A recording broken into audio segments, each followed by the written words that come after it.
isolated Tasmanian bushland 7 long months after he went missing. I understand the pain of waiting day in, day out for someone you love to come home, the pain of not knowing what has happened and the agony of hearing the worst. I understand the relentless need for justice and the bittersweet victory of a successful prosecution. But I also understand this. To lose a partner is painful, but to lose a child must be incomprehensibly so.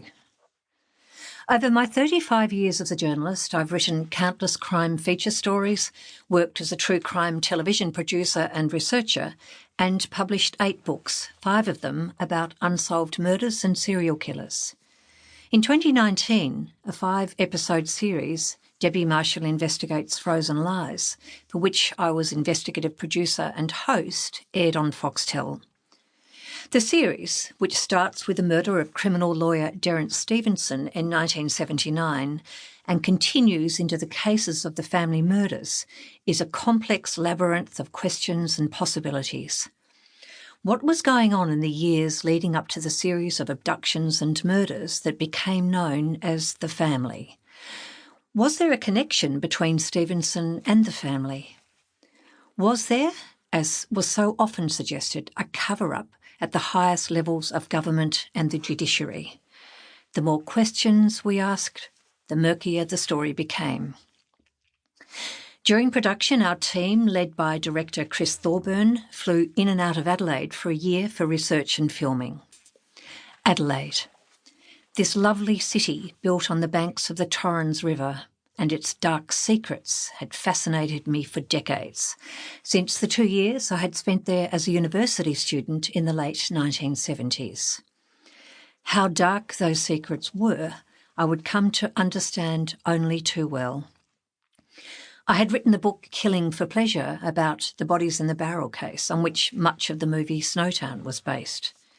Had spent months submerged in the subterranean fringe that lies beyond the city's bright lights, investigating the dangerous, disturbing and sad world inhabited by an underclass whose lives revolved around dole checks and sickness benefits, questioning why the Snowtown killers turned on their own, murdering 11 people over a decade in a series of macabre and sadistic rituals that shocked and sickened even the most hardened police officers.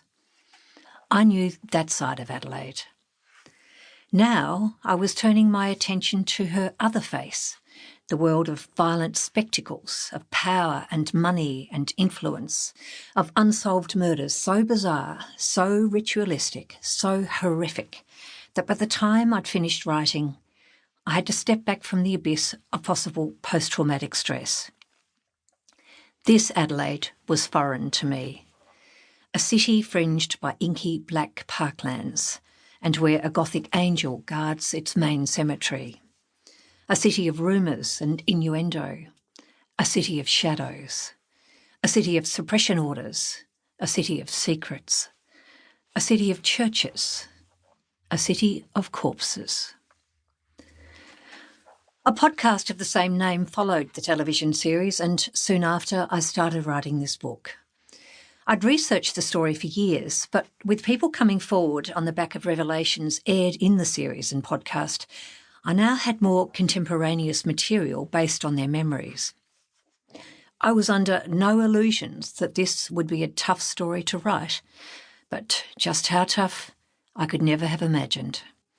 In a telephone conversation with me in 2016, Trevor Kipling, the former head of the family murder investigation, described by some victims' families as a compassionate saint and their lifeline, declined to be interviewed. He had his reasons, he said, known only to himself, and was polite but firm. No. His decision, I sensed, was not just born from him enjoying life in retirement, but of not wanting to revisit the ritual of horrors in these cases that, for all his efforts and dogged pursuits, remain largely unresolved.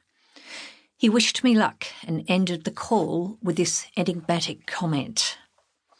The story you need to tell is the story you can never tell. For months, I wrestled with what this meant. Given the sensitivity